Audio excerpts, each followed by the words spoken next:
If you need a hard copy of that, just see me or anyone on the KDA staff. They will also be posted to our website, kybourbon.com, right after we conclude here. We will be moving quickly today, but there will be time for questions afterwards and media availability for the bourbon industry barons as well. So thank you. We'll get started.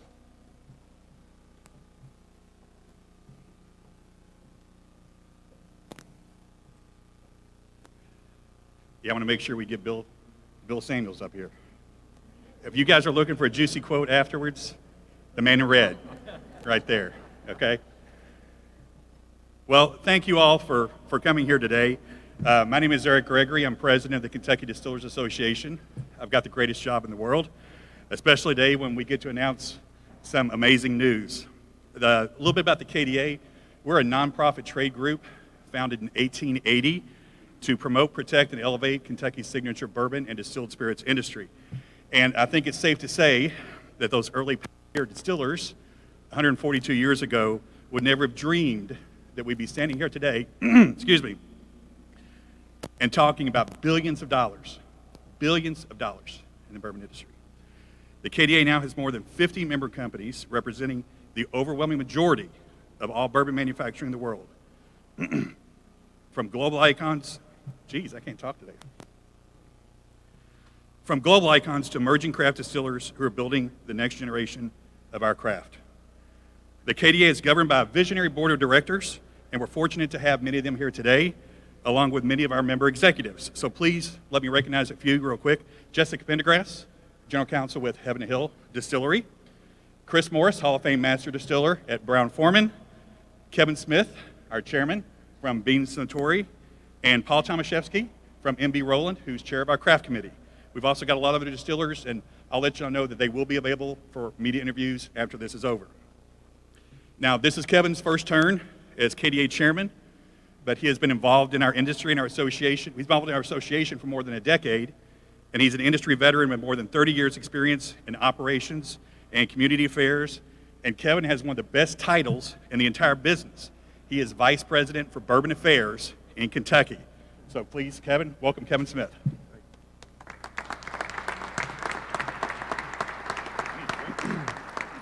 Thank you very much, Eric.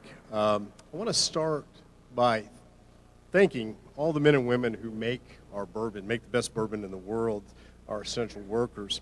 It's been a challenging few years, and much of the good news you're going to hear today is because of those folks that kept us running and kept our industry strong in the last couple of tough times.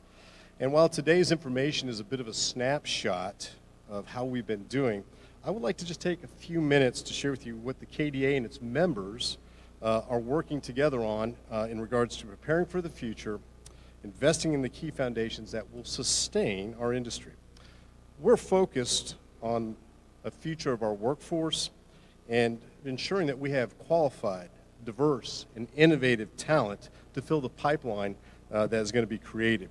We've established a working relationship with the Kentucky Chamber and a TPM, Talent Pipeline Management Collaborative, to really define the demand and the supply needs of our future workforce. We're sharing this information with Kentucky's higher education partners, such as the Beam Institute at the University of Kentucky, University of Louisville, Western Kentucky, Eastern Kentucky, Kentucky KCTCS, Midway, and there's many more, to ensure that we have the educational pathways that are necessary to bring these talented and diverse people into our industry.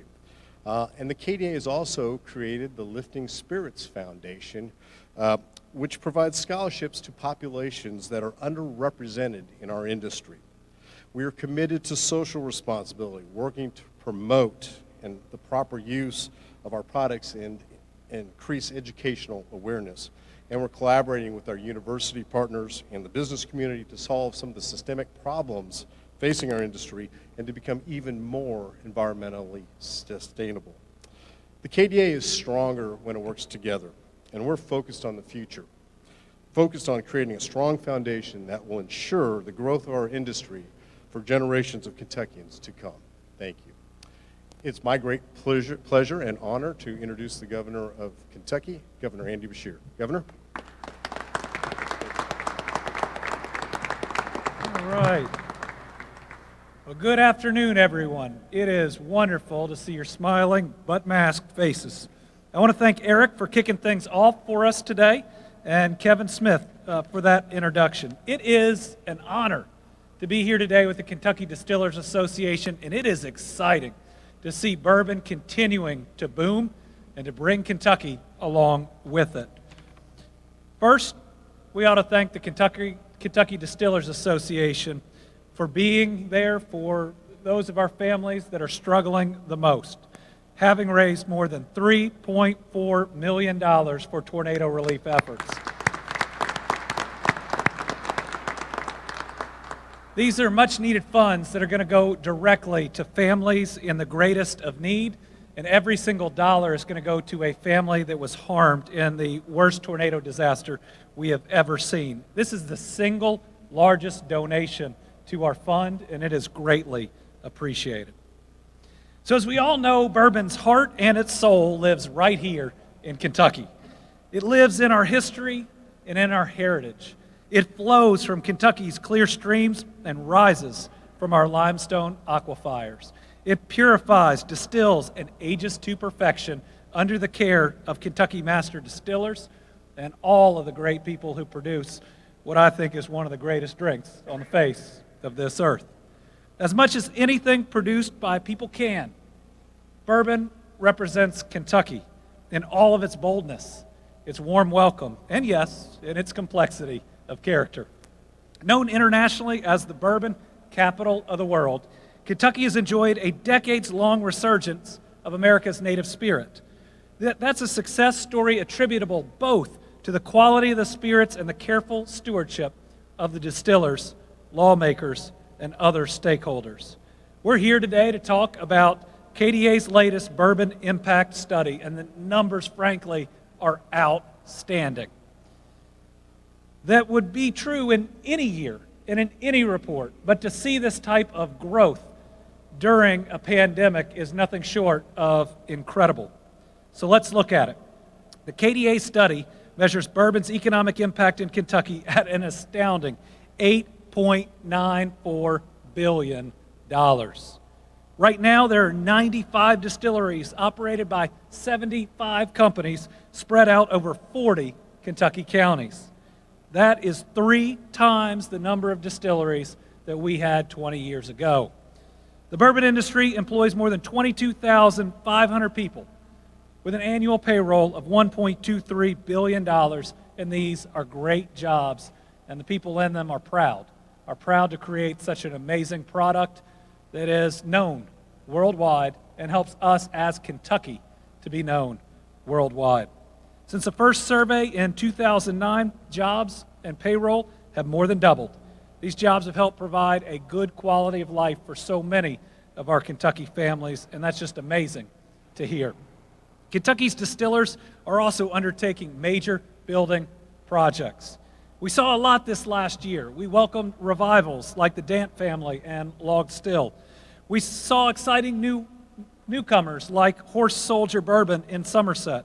And we saw it with stalwarts like Four Roses and Heaven Hill, where we cut the ribbons on visitor centers that are going to bring even more people to Kentucky. Industry-wide, distillers are in the middle of a $5.2 billion building boom, with $3.3 billion pledged to projects over the next 5 years. Folks, that means construction jobs. That means things happening in our community. That means food is put on the table for more than just the direct employees. It has a serious and a great economic impact. The production levels the industry is hitting are also just unprecedented. Distillers produced a record 2.4 million barrels of bourbon in 2020. That's the third year they've topped 2 million. Right now, there are more than 10.3 million barrels of bourbon aging deliciously in rickhouses across the Commonwealth. Kentucky's distillers also have a major positive impact on our farmers. We don't talk about that a lot. Purchasing 12.5 million bushels of corn right here in Kentucky. And the well-loved Bourbon Trail and upgrades to visitor centers is driving a multi-million-dollar tourism industry. In fact, this has become a central part and theme of Kentucky's tourism industry, bringing people from all over the nation, and sometimes folks who come here for business staying just a little bit longer and spending a few more dollars to enjoy it. One soft spot in this report is exports. Because of retaliatory tariffs, Distillers in 2020 shipped just over $390 million in spirits to global markets. That's down about $170 million from the previous year, but I'm happy to say the impediments that caused that are no longer in place. By working closely with my good friend, Commerce Secretary Gina Raimondo, we have removed the harmful bourbon tariffs from the EU, not just stopped them from increasing, but removed them entirely.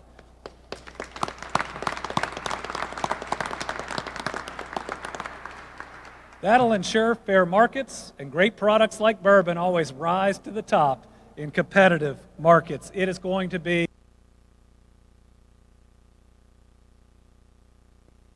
a world. So today's KDA report adds momentum. And where we had the greatest economic development year in the history of Kentucky and bourbon.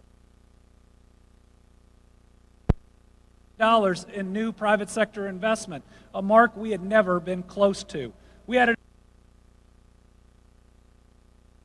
at the second highest hourly wage that we have ever reported. Kentucky.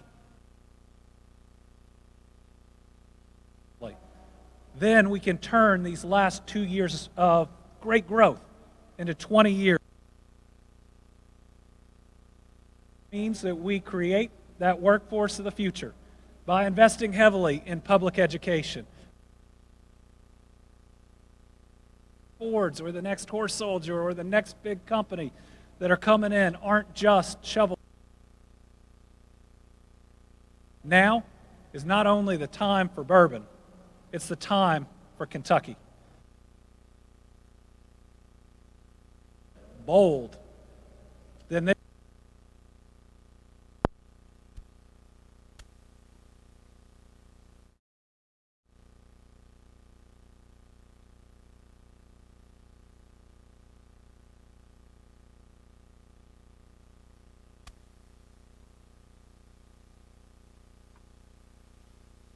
I think I've realized while I was having trouble speaking, I'm not used to wearing a tie.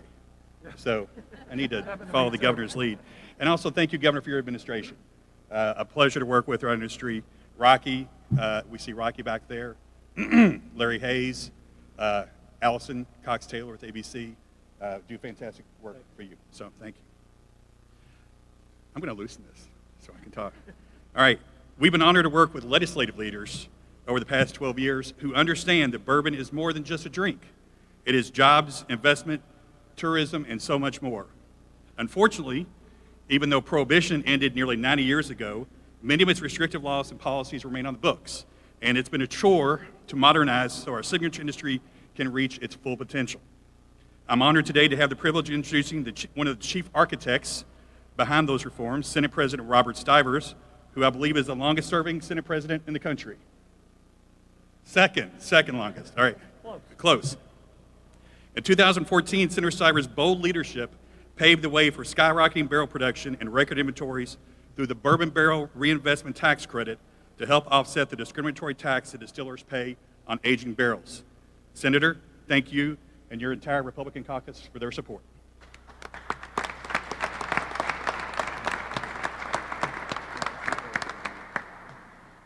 Thank you, Eric, and everyone that's here today. Governor, I want to add just a little bit more besides what they've just done in this recent series of tornadoes and storms.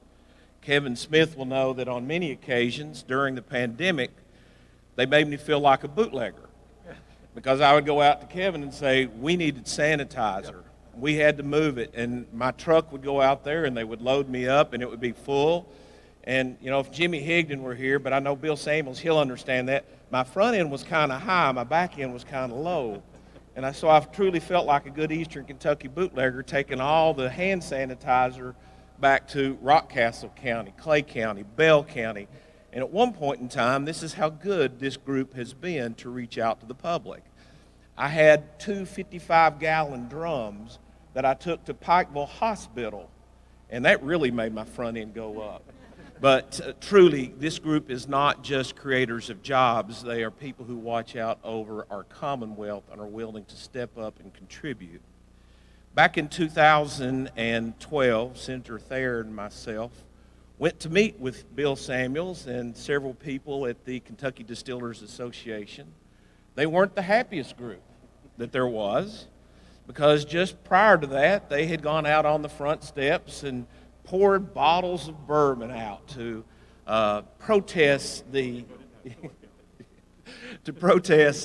the ad valorem tax on bourbon barrels. So as we sat there discussing this with them in 2012, the single biggest impediment was the ad valorem tax that is placed on a product that can't be moved for several years. So we made a commitment that day that if we got the opportunity to repeal that, we would, and we did. And that was the start. Almost immediately, we saw the industry go from point X in employment to increasing in a 3-year period almost 2,000 jobs. They went from X in investment to X plus $2 billion in investment in and around, putting up brick houses, increasing their distillation process, adding those employees. We followed the next year with Senate Bill 11 and John Schickel, which set up the mechanism to create the destination sites and sales on property. With these two things, by cutting taxes and removing regulatory burdens, the industry took off, going from 4.3 million barrels to now, as the governor reports, over 10 million barrels. This is what a good economic environment looks like. This is how it creates jobs, and then this is how the partnerships and this industry steps up and thanks the Commonwealth for creating a signature industry by reaching out and helping in those times of need. It's an amazing partnership we have with the bourbon industry in this state. So on a day that we celebrate numbers, let's celebrate the numbers, the job opportunity, the investment, the taxes, and let's celebrate our partnership and friendship with the Kentucky Distillers Association and what they have done throughout the state. And how far does it reach? It reaches to my hometown. I have a stave mill that cuts white oak barrels that move over to Laurel County, that go from Laurel County to the Distillers. It's just not a central Kentucky thing. It is a statewide initiative that affects every place and any place in this state. So to Eric, you and your members, we cannot say enough as policymakers for the work that the Kentucky Distillers Association and the whole bourbon industry has contributed back to this state, and we thank you for that effort.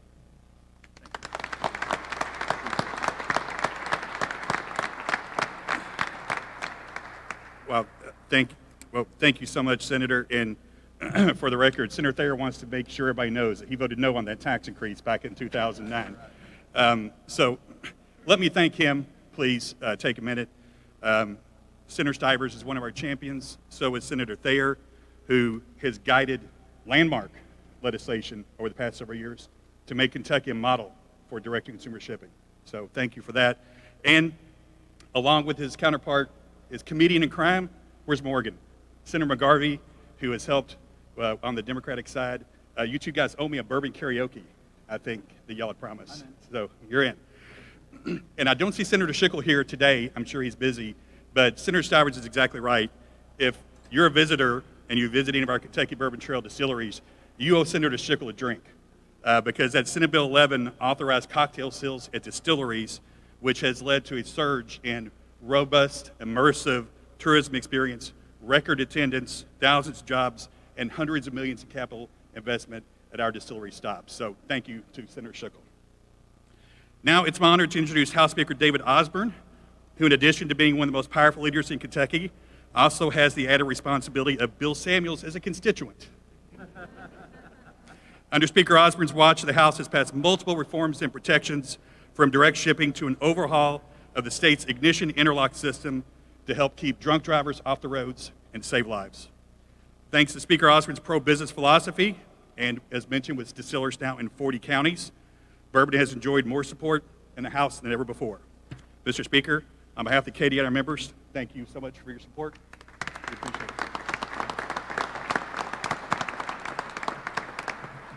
Having Bill Samuels as a constituent is the least of my concerns, I can assure you. Robert, you are exactly right. There were a lot of unhappy distillers in 2012. Dame and I too voted no. But I can tell you, as unhappy as they were, there was nobody that shed any more tears than I did as I watched them dumping that beautiful amber product on the front steps. I wanted to get my towel and sponge and go out there and gather things up. It's an honor to be here to celebrate this industry and this industry's success. And the General Assembly over the last 10 years has worked diligently to amend laws, to change laws, to propel the bourbon industry to the standard bearer that it is now. Over the 10-year span, we passed 17 bills revolutionizing the Kentucky's archaic alcohol laws. As Eric said, it's been a long time since Prohibition, but many of those laws have been rooted in Prohibition. And many of those bills were omnibus bills that allowed for the dramatic transformation of the bourbon industry and its ability to sell and market its product. Kentucky Bourbon Trail has revolutionized the face of Kentucky tourism. Tourism up 150% this year, only 14% short of the high in 2019. The craft tour is up 35%, a record high in 2021. The $3.3 billion that the Kentucky Distillers Association estimates will be spent over the next 5 years includes over $100 million in tourism operations. And it's those tourism operations that fuel tourism, that fuel discretionary spending and create vibrancy from one end of this Commonwealth to the other. Legislature's collective actions have put an open for business sign on Kentucky. And you mentioned, Eric, Senator Gregory. I want to mention Adam Koenig in the House L&O chair, who has led the way on the House on doing that, as well as Chad McCoy, who have been visionaries in creating alcohol legislation. Because of these policies, we've seen a 400% increase in the number of distilleries in Kentucky, 129% increase in jobs, 179% increase in payroll, and an average salary that's jumped 32% to now over $101,000. But we all recognize there's work to do. We've given the distillers all the tools that they need. We have an incredible infrastructure. We have an incredible support system. We have laws that allow them to market their products. But we still have an archaic tax system that prohibits and creates barriers to entry. This General Assembly is committed to comprehensive tax reform during this session. With our record reserves and budget reserve trust fund, this legislature is ready to tackle meaningful tax reform that will advance our pro-growth, pro-business policies that will continue to make Kentucky the bourbon capital of the world. As I said, Kentucky makes 95% of the world's bourbon, 100% of everything that's fit to drink, but yet over 2,200 distilleries have chosen to not locate in Kentucky. That is unconscionable, it's unacceptable, and this legislature is ready to attack it. Guys, congratulations, thank you. Until 5 o'clock this afternoon when it's appropriate, cheers to all the men and women that represent the bourbon industry.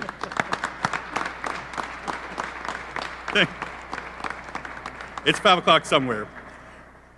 Well, thank you, Mr. Speaker. And you mentioned a couple of folks that we'd like to call out as well. Whip Chad McCoy from Bardstown, the bourbon capital of the world, and that's trademarked, seriously. I think Chad gets $1 every time somebody says that. He's led the way on so many pieces of legislation, including the pioneering vintage spirits law in 2017, which didn't help distillers a bit, but it helped our tourism and hospitality partners, and they've really taken advantage of that. So thank you. And Chairman Koenig over here, Chairman of the House Licensing and Occupations Committee, who's been one of the most fair yet fierce advocates for shipping, DTC shipping, to put us on the level playing field with wine and a path for even greater success and advancement. So thank you, sir. And we have a saying in Kentucky that bourbon brings people together. And you can see that's on full display today. We are blessed to have support on both sides of the political aisle.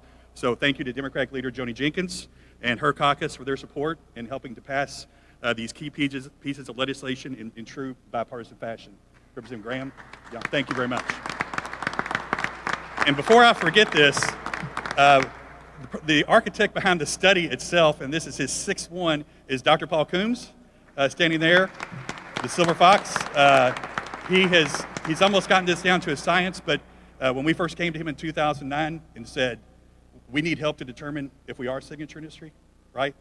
And yes, it was incredible, the numbers you showed us, and you continue, so thank you. Finally, bourbon could not have a better partner than the Kentucky Chamber of Commerce. And we're fortunate today to have Ashley Watts, President and CEO, with us. And before I turn it over to her, let me thank Ashley and the Chamber for your continued leadership and partnership with Kentucky's entire business community. I would specifically remember calling Ashley in 2020 when COVID first broke out and said, most of our distillers are shifting to hand sanitizer. And she immediately said, how can we help? Let's get it out. And within hours, we had a website up and running. We were taking requests. And it's leadership like that that we find so valuable. So please, ladies and gentlemen, welcome Ashley Watts. Thank you. Thank you, Eric, and thank you all for being here today. It's wonderful to see everyone, and I echo Eric's sentiments that if anything can bring us together in this kind of political climate, it's always going to be bourbon. We are fortunate to have such a great relationship with the distillers all across Kentucky, and Kevin Smith is actually going to be the chair of the Kentucky Chamber come October, so there's a lot of synergy there as well. I don't know if you all have heard, but we're in the middle of a legislative session, and the Chamber has focused our entire legislative agenda on making sure that we are competitive and making sure that we can truly compete with other states. And there is nothing that gives us more of a competitive edge than Kentucky bourbon. Kentucky bourbon, as you all know, is in high demand, as illustrated in this report, and we must continue to build off this momentum. Because other states are starting to look at what we've been doing, and many are opening their own distilleries to try to compete with our Kentucky bourbon distilleries. We must ensure we continue to lead the distilling industry, which encompasses 22,000 jobs with an annual payroll of over $1 billion. And from the Chamber's perspective, I could quote those stats all day long. This industry offers high-paying jobs that are also unique. People truly love what they do in this industry. But we know there are challenges across all industries in Kentucky when it comes to workforce. We have to be proactive in order to maintain our place as the #1 place for distilleries, distilling jobs, and the bourbon tourism industry. The Chamber believes, I love hearing it from Speaker Osborne about tax reform, the Chamber believes tax reform is key to keeping Kentucky competitive across all sectors and making Kentucky the most attractive place to live, work, do business, and raise a family. Kentucky has everything a distiller needs to grow and to thrive. They just need a better tax structure to make it more competitive and attractive to locate here. But there are some tax reform specific to the distilling industry that would help us be more competitive that we hope to help with this upcoming legislative session. We applaud the work of the legislature over the last couple of years for all the various bills they've passed to help this industry, as President Stivers laid out. And at the Kentucky Chamber and for the whole business community, we are committed to supporting our signature industries, which are key to our competitiveness. We congratulate the bourbon industry for another record-breaking year, and we look forward to working hand in hand with all of the distillers across the state and the KDA. And I echo Speaker Osborne's sentiment that it might be a little early, but we are celebrating. So cheers and congratulations. Well, thank y'all. First, let me really quickly thank all the legislators in the Commonwealth who have stepped up for our industry. I miss Susan Westrom over here, one of our earliest, back when things were bad, Susan was there for us. It was one of our first, I think the first 100 Proof Award winner, as many of the ladies and gentlemen up here are. So thank you to all the policymakers and legislators and Governor Beshear and your dad as well, who helped put us on this trajectory. We appreciate that. We will be available for any questions. We've got copies of the full report for you. It will be online this afternoon as well. And I'm sure any of the distillers up here will be happy to do a quick interview if you would like to talk to them. So thank you very much. I appreciate you coming today.